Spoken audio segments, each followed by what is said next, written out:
What's up, Canuck fans? Welcome to the line change, where you're doing a open discussion about what the center options for are, with Filip Chytil now being revealed to be out and on the IR, and it's looking like he'll be potentially out week to week. I'm going to be joined momentarily by my good buddy Gerald. We're going to have a little open discussion about this, go over a article from Canucks Army, and we're just gonna talk about what these center options are for the Vancouver Canucks. Sorry if my voice is a little raspy. After watching that baseball game earlier, as you can tell by my attire, my voice is a little raspy after that one heck of a baseball game. That, who knows, maybe Gerald and I might touch upon a little bit later. But while I wait for Gerald to hop on, we are going to be going over this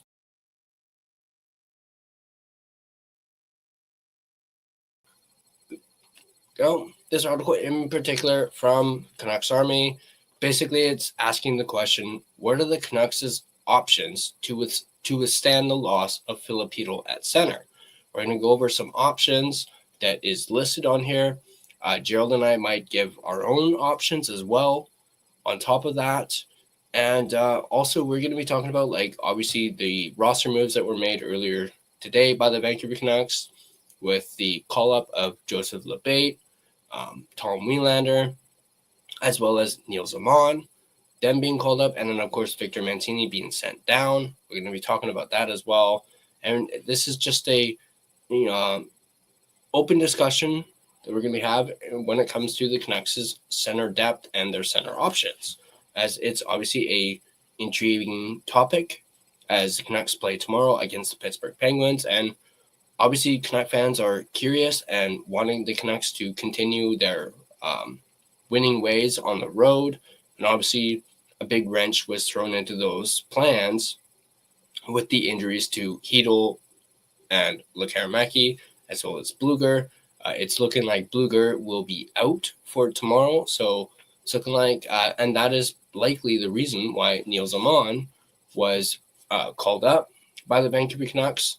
So, as I said, as we just wait for Gerald to come in and pop in, we're going to discuss it, break it down, and just have a general, real good conversation about this. So I'm going to go ahead and start reading a little bit of this article, just some points of it.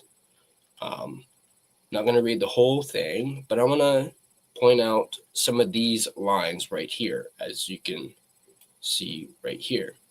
So from the look of things, this could be a potential situation playing out for the game tomorrow against Pittsburgh. You would see DeBrusk, Pettersson, and Garland as your top line. Kane, Ratu, and Besser, if Besser ends up playing, on your second line. And then you could have O'Connor, Bluger, Sherwood as your third line. And then Baines, Sasson, Carlson as your fourth line. Now, this article obviously was made before the Nils Aman call-up was made, so they did not include that in this. But you could always do some shuffling. Maybe Aman ends up being the in the press box. Same thing with Uppbeat. But this is most likely the lineup you're going to see for the game against the Pittsburgh Penguins tomorrow. So there's that. Obviously, we know one option that is not going to happen, which is Braden Coots. As unfortunately, as I mentioned in my videos earlier today, Braden Coots is not able to be called back up to the NHL after having been sent back down to the WHL. So he's likely done for the season with the big club, permitting the Canucks have a preposterous injury situation where they have nobody left, and they ask the NHL that they need somebody up for an emergency. Then that would likely be the only way that they would have a chance of bringing Coots back up to the NHL. But the Canucks have a lot of bodies down in Abbotsford, and that may not happen for some time, or even really happen at all. So, that being said, let's continue down on here.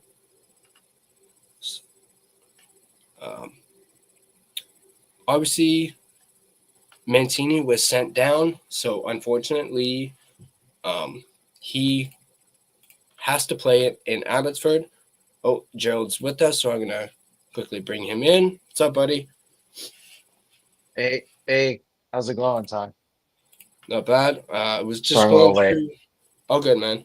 Just going through a potential lineup for the Canucks tomorrow from this article, which has DeBrusque, Pedersen, Garland as the first line, Kane, Ratu, Besser as your second line, O'Connor, Bluger, and Sherwood third line, and then Bain, Sasson, Carlson as the fourth line. I was telling everybody that this was before Neil Zaman was called up when this article came out. So obviously they don't include Amon or Lebate for that matter. So maybe they might change a few things for this, but this was the lineup that they were figured would be tomorrow's lineup after the initial call ups and the initial Chytil and Lekaramaki being put on the IR. Yeah, I think in this article there's actually two lineups that they are suggesting, either with an extra D-man or not. Um, as much as, it explains, to have that extra fresh, defenseman there. I think it's probably better to have a full lineup as opposed to the extra D-man instead of 11 forwards, because the team itself is already tired from this long road trip. What is it? 66 hours, 3 games. Um, yeah, it would help out to have an extra line just to be safe. And with the addition of Oman, Labate, I think at least that there's an extra line right there, right? But the only question with the lineup that they suggested over here is, Labate plays, he's a left. So for handiness, like to play on the right wing might not be best. Mm-hmm. And I'm thinking, because since O'Connor played right wing last game, I think that could be an option. But I'm just gonna double check right now on his handiness. Mm-hmm.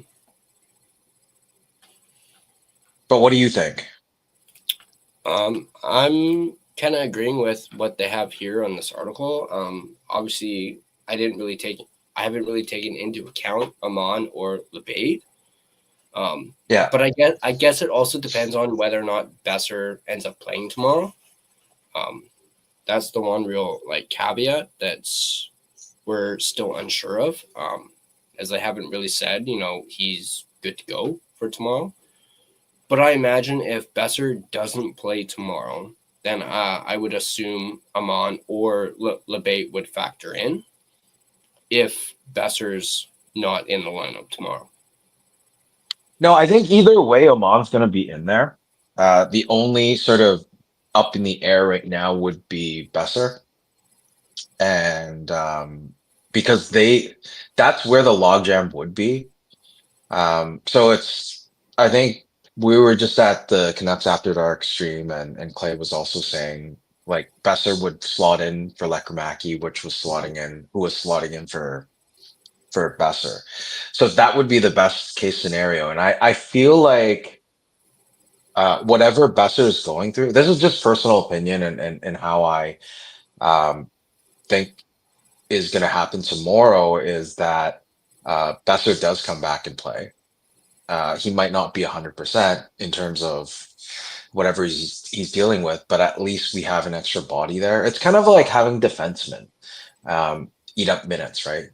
But you need a reliable forward that actually does that. So at least at a discount, given an 80% Besser is better than 100% Lebate, right? Or 100% whoever they end up throwing in. For sure. Yeah. But yeah, I was just looking up the info. So Drew O'Connor actually would be he shoots left. So this also brings up another question in terms of the team depth. we are lacking a lot of right-handed shot or handed shot players. I think ever since, because who's right-handed? Bo Horvat is, right? Hmm. Bo's right. I think Pia Suter is also right. Um, anyways, we've just lost a lot of depth at the right-hand side. But in terms of defenseman wise, we only had one back in the day before Hronik. It was Myers. Oh, and maybe Juleson. So it's a huge shift, 100 degrees from 2 years ago or 3 years ago. That we had all these right-handed players on the forward side, and we're lacking that on the defense. But now it's opposite. So what needs to happen right now, I would say, is um, given if Besser is back in tomorrow, that changes the whole thing, and all you need to slot in is Oman. And you'll have Ratu at second, Sasson at third, Oman on the fourth line, and then PD centering the first. So that would probably be most ideal, and you don't lose as much, right? Um, but in terms of the lineups that they have on Canucks Army, I would probably throw Kane with PD and Garland and have DeBrus go with Ratu and Sherwood. Yeah, for sure, definitely. Yeah. Just to sort of even things out. Because I mean, Kane and Sherwood both, I mean, they're both protectors. I mean, they play a heavy game. And so to spread those two apart and have one on each line, that spreads it out instead of just having one line that scores, and then one line that's like, the tough line, and then you have the kid line, Calder line, Abby line, whatever you're calling it right now, and then the last fourth line that kind of eats up the minutes. Yeah, absolutely. Uh, I'm just moving further down on this article. I'm not going to read the whole thing, but they talk a little bit about the possibility of claiming a center off waivers. Your thoughts on maybe that possibility? I'm not too sure if I'm convinced that there's really anyone that the Canucks should even take a look at, but they mentioned that as a possibility. Is this in the Canucks Army article? Yeah, it's a little further down. Uh, just Uh, just past that after the lineup. recall? Yeah, Just after past the line. that lineup around this area. Excuse me.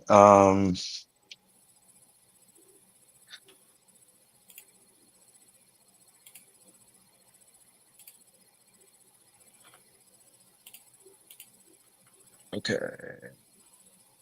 That's odd. I don't even know if I'm on the same article, but does it say who or anyone in particular?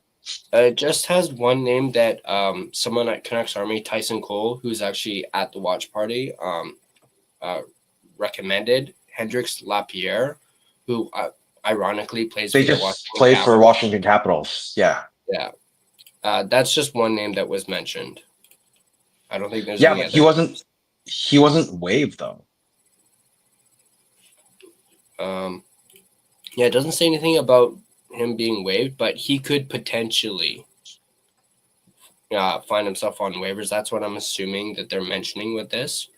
Like he could maybe be low cost, low risk. Yeah. But yeah, no, they don't mention anyone else by name. Just that one name. I guess maybe it was a suggestion that it might happen. I don't know. I don't know. I honestly don't think there's anything on the waivers right now uh that would really move the needle. I think in terms of I mean, if we use Amon right now for the time being, I think that should be suffice.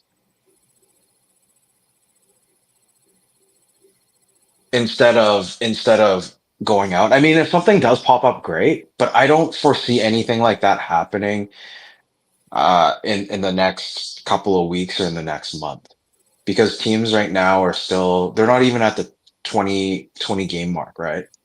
Hmm. So depending on how stacked those teams are. So I mean, even the stacked teams like uh Panthers, Vegas, they'll still there's injuries. Like even with Ottawa, like the Sens with Brady Kachuk, they have injuries. A lot of teams have injuries already that they need players to fill in. So it's kind of unlikely.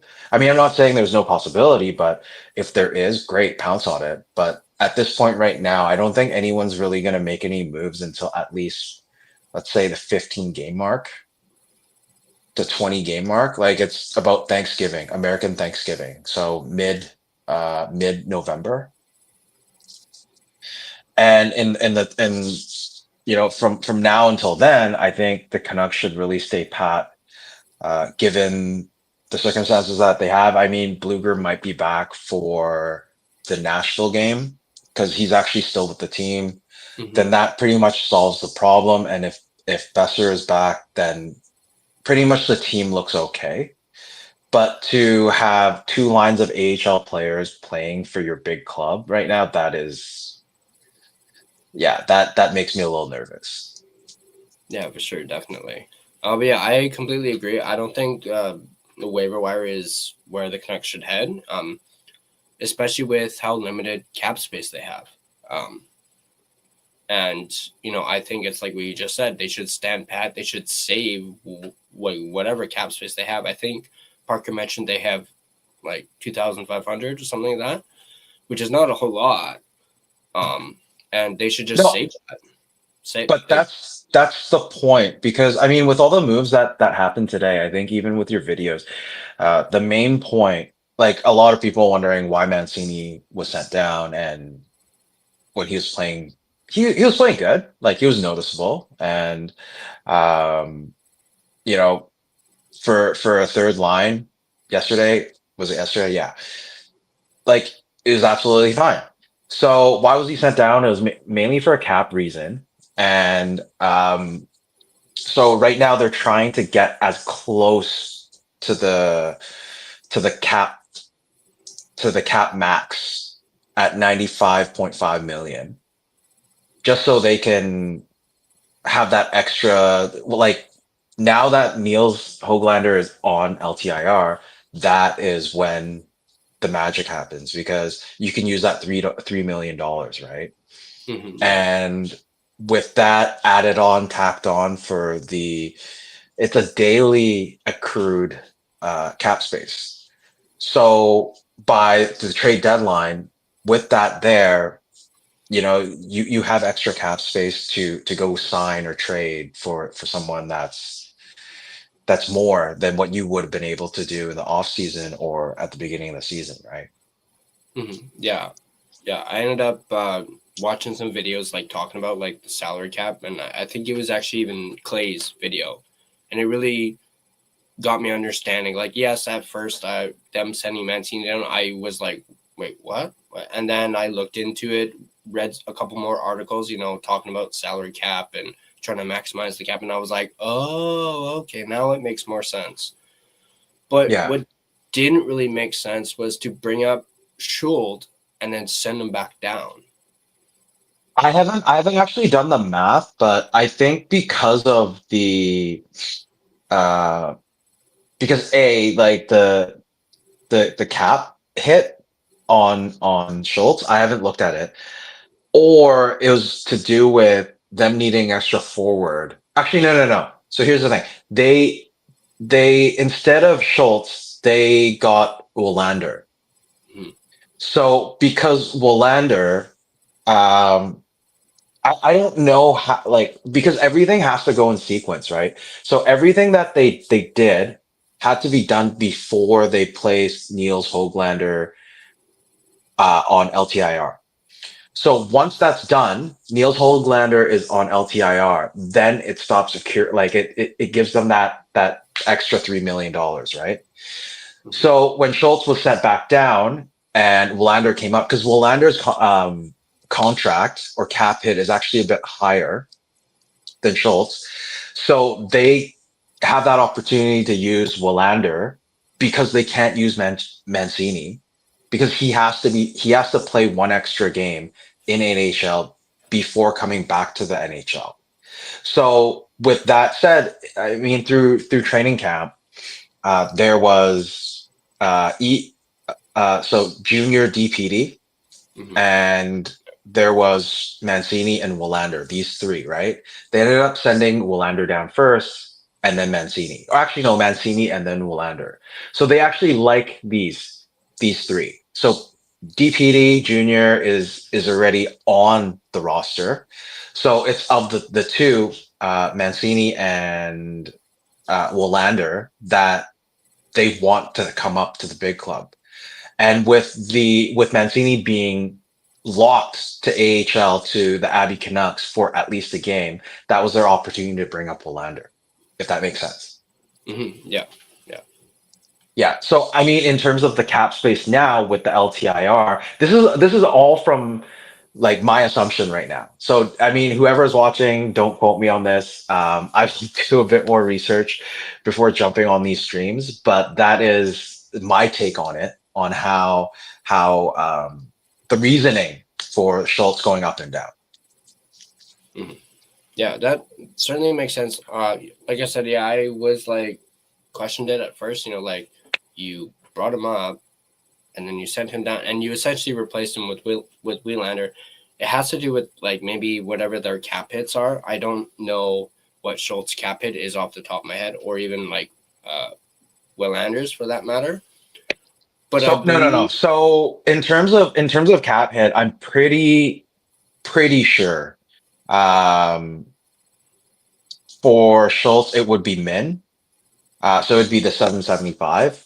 Well, Lander, I know for a fact it was higher because of signing bonuses and whatnot. I can find that out right now for you if you like. sure.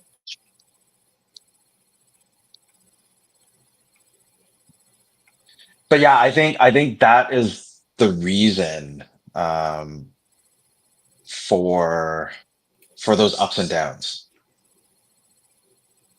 Hmm.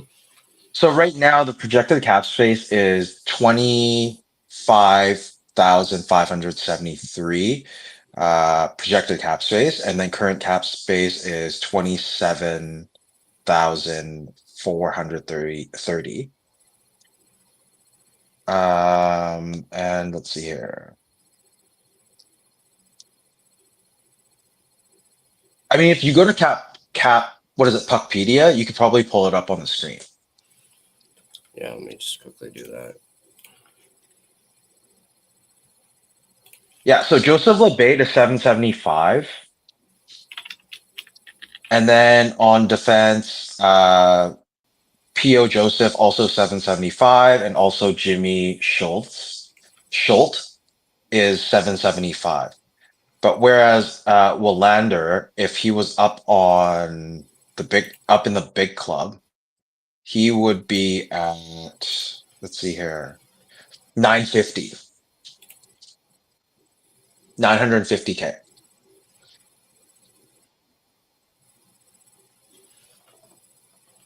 So obviously, from their standpoint, if they've already started the LTIR, then you might as well bring whoever's better to come up to the big club, right? Just for an option in case something happens, you have that extra D-man there. Hmm. Yeah, so they have projected cap space 25,573. Current cap space says 27. But yeah, their deadline cap space 116. Is that playoff? The far one is playoff. Okay. So Yeah. this one, yeah. So wait, are they saying they're So if you scroll, okay, right oh right right under here? that bar, there's the LTIR pool. So that's the amount of money that they can actually use to spend over the cap. Okay, so yeah, just a little over 3 million. Yeah. So reason why initially Mancini was brought down was because Mancini is making 870,000. So bringing that down, you have that difference of what is it, like 95,000, something like that. That can make a difference daily if you accrue it up until the deadline. So that's why the Canucks, they're known for this. I think they were the only team that did this paper up and down kind of nonsense the Mm-hmm. last couple of years. I remember Pod Colson was penciled down to Abbey, but he never left. It was like a few times because he was waiver exempt, Mm-hmm. and they ended up getting a huge chunk. I think by the trade deadline, I think they got an extra mil or a mil and a half, up to 2 million, which they didn't end up using because they couldn't find the right trade partner, right? Mm-hmm.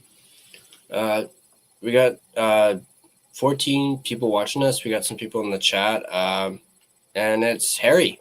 Harry's in the chat. What's Saying, up, Harry? Hi, Line Change and Gerald. Hey, Harry, how's it going?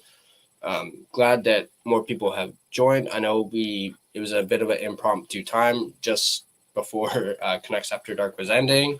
But that was one heck of a baseball game, and I kind of lost my emotions after that. So it took me a little bit to come back down to earth. Looks like we got Japan 4 in the house. Awesome. Good to see you, Japan 4. Yeah, Japan 4. Yeah, they had to maximize the LTIR. Yes, that's true. And Mancini does have to play one AHL game because that's the new rule that set in after I think it was September or October 1st, something like that. But this is a season that they started. And in terms of that extra other change that they made for the AHL, they have one exempt for players under 19 that can be dropped to AHL as opposed to their junior league, like WHL or CHL, whatever they belong to. They can actually assign it. So for us, the Canucks next year, if Coots were not to make the big club again, they have the ability to actually send him to Abbey instead of sending him back to Seattle. Yeah, that's something Matt and I spoke about briefly when I had him on. He mentioned that, and yeah, obviously, Coots is just under age to play in the AHL, so that's why they had to send him back down to the WHL. But starting next season, he'll be old enough to actually start in Abbey if he does not make the big club out of training camp. So obviously, that would be a big positive for Abbotsford, as they're missing a lot of guys, with a lot of them being up with the big club right now. I mean, to be very honest, like I think you did a video about the Abbey report. I haven't watched it yet. I'm sorry. But from looking at the lineups, it looks super thin. I mean, who do you have? You have Kratzov, and then you have Waters, Yeah, and who else? they did have him on, but now they don't. What do you mean? They had him on the top line as of like the last game. Oh yeah? Yeah, and now he's been called Okay. up. Yeah, so pretty much you don't have any. Mm-hmm. Like they're all AHL or barely AHL. And I Yeah, know there's like a couple that were actually on loan from other clubs. I can't remember. I remember reading it somewhere that they actually don't even belong to Abbey Canucks.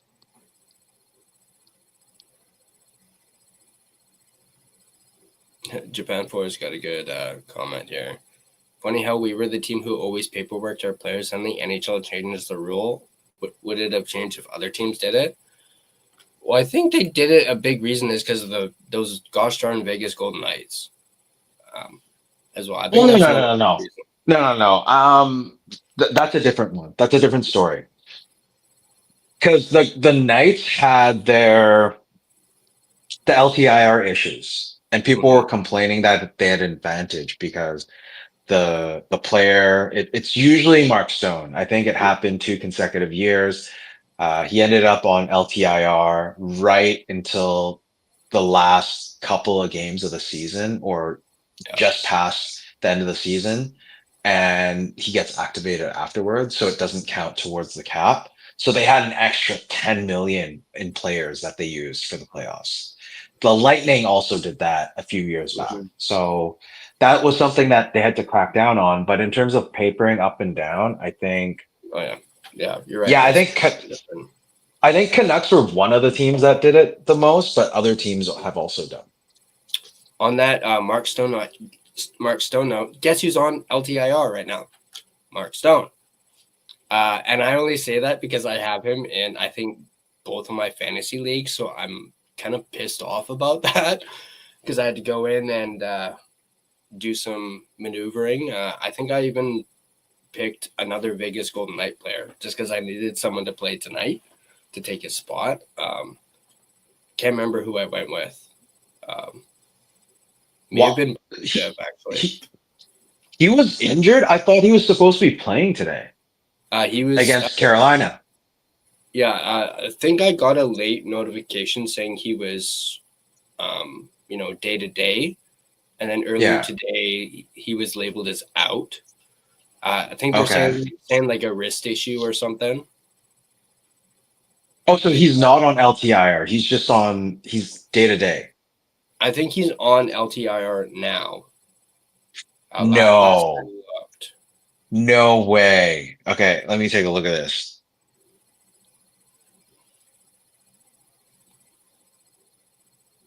Or it might be IR. Because IR is a week. I mean, look at Vegas. IR. If you It's IR. Yeah, there's no way he would be on LTIR. Yeah, I watched that game that Vegas played Calgary on Saturday, and he was fine. Like, he looked good. Yeah, it says he's week to week. Yeah, so week to week, and they put him on IR, then that's at least a week. Yeah. Or 4 games, something along those lines. Yeah. But either way, he's on IR, so that was why I brought it up. Yeah, because I mean Vegas, they're 8.4, almost 8.5 million over the cap space right now. And their current cap space is 310. So they have, I think it was, who did they have LTIR? Because they lost Pietrangelo. Yeah, Pietrangelo is on LTIR, so they gained a lot of cap space through him. I mean, he's pretty much done. His career's over. So. Yeah. But this is odd in terms of like the Canucks. On Puckpedia, it's just very odd that it doesn't show Niels Hoaglander's space. This is LTIR pool, so they have 3 million. So I guess they can technically still use 3 million right now. Mm-hmm.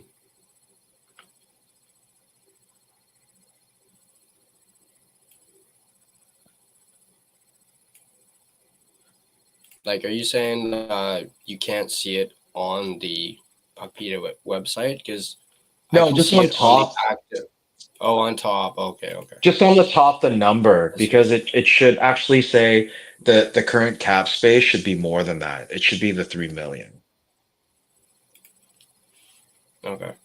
Should be added, so it might not be updated or up to date. Maybe they haven't updated it yet because of those other moves that the Canucks maybe made.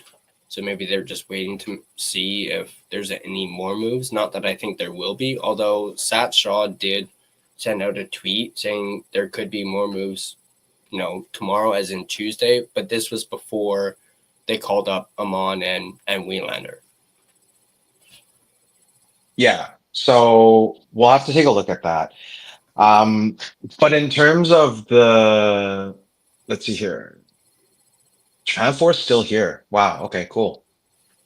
Funny how, okay.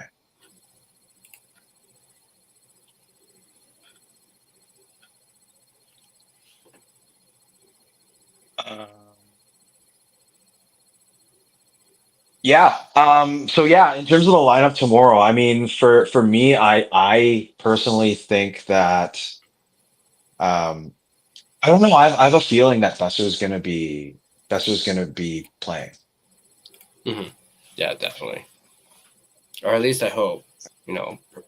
Obviously we're not privy to what's going on with him, but they did say it was not going to be, very long.